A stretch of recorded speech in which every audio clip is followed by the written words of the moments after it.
wrong. It's been 4 years, $7.25. Inflation has gone up. Cost of living has gone up. What's wrong with raising the minimum wage? Sounds great until you ask the question, where does the money come from? And when an employer has to pay that higher minimum wage and doesn't hire somebody as a result, you basically have said, let's transfer money from the unemployed to the employed. I can't favor that. What about you, Senator? I know you disagree totally. Do you know who the major welfare recipient in the United States of America is, Wolf? It's Walmart. Walmart Corporation, which is owned by the Walton family, which is the wealthiest family in America, worth some $100 billion.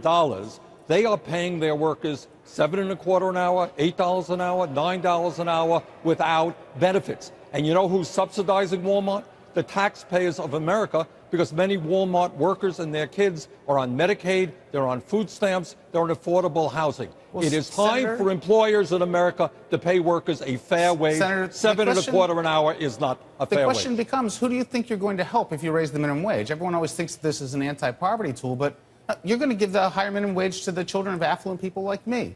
Why don't we do something that's targeted on poverty if we're worried about what are you talking people? about, the children of affluent people? The fact of the matter is, the minimum wage applies to everybody, and you know that. That's right. So why don't we have a policy that doesn't hurt jobs? And let's face it, it's really hurt teenagers. That raise in the minimum wage in 2008 and 2009, we have a 24% teenage unemployment rate. Okay. 40% among black African Americans. Can I get a word? Let's be realistic. All right, let's be real. And the real factor is that most people who are working for low wages are not children. That's a bogus argument. The reality is that most low-wage workers are adults.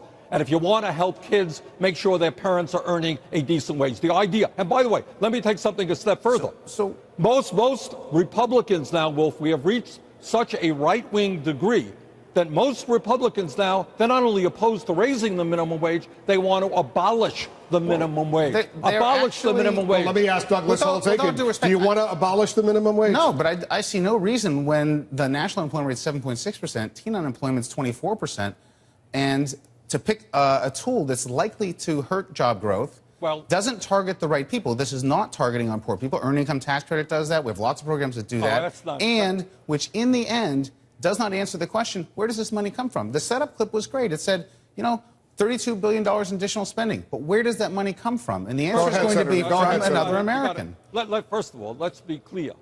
What we are seeing now, and what raising the minimum wage would do, it's not only people going from $7.25 to $10 an hour, it's people going from $9 an hour to $11 an hour. The great crisis in our country today is income inequality. Top 1% is doing phenomenally well. Low-income workers are doing terribly well. Now, the gentleman here talks about the need for jobs. Good. I have a proposal.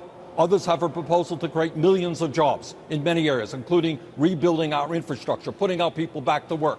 Does our friend agree with that? No, he doesn't, probably. Well, let's doesn't want to see that investment. Let's ask the wealthy to stop paying their fair share of taxes, put people back to work, and raise the minimum wage. You and I both spend time in D.C. We know that it could stand a great deal downtown. How does the minimum wage proposal that drove Walmart out of building 6 stores, took low-income D.C. residents out of low prices and out of those jobs, help develop the center city? First of all, I don't know what Walmart will end up doing, but we cannot continue to be blackmailed just because they are the wealthiest family in this country. You tell me that you think it's right that their workers are supported by taxpayers in this country in terms of Medicaid, food stamps, because they're not paying a living wage. Do you think that's right? Are you proposing that we take people off the social safety net because they're associated with a company you don't like? Is that really your proposal?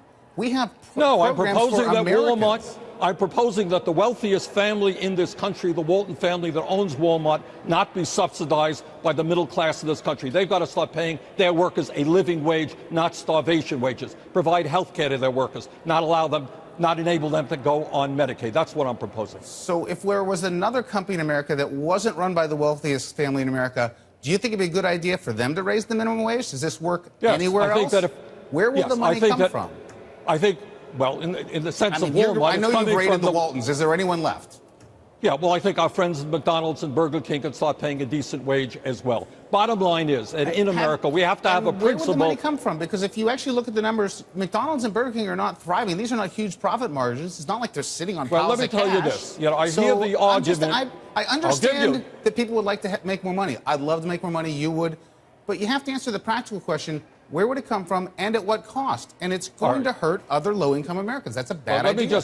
All right, my state of Vermont has, I believe, the third highest minimum wage in the country. It's $8.60 an hour. I want to see the national minimum wage at $10 an hour. But Vermont has the third highest minimum wage in the country. You know what? We have the fourth lowest unemployment rate in this country. So this business that if you raise the minimum wage, all these jobs are going to disappear. Historically, I don't believe that that's true, and I don't believe it's true today. We have massive inequality in America. And it's time to ask the wealthy, A, to start paying their fair share of taxes. B, we need a massive jobs program. C, we need to raise the minimum wage. That's what we need to do to protect we working in fact families. Need jobs. You and I can agree on that. We need structural reforms that will actually get us that. There's no question. The route to better income inequality in the United States is education and a decent savings system for private citizens. And the minimum wage is the wrong tool.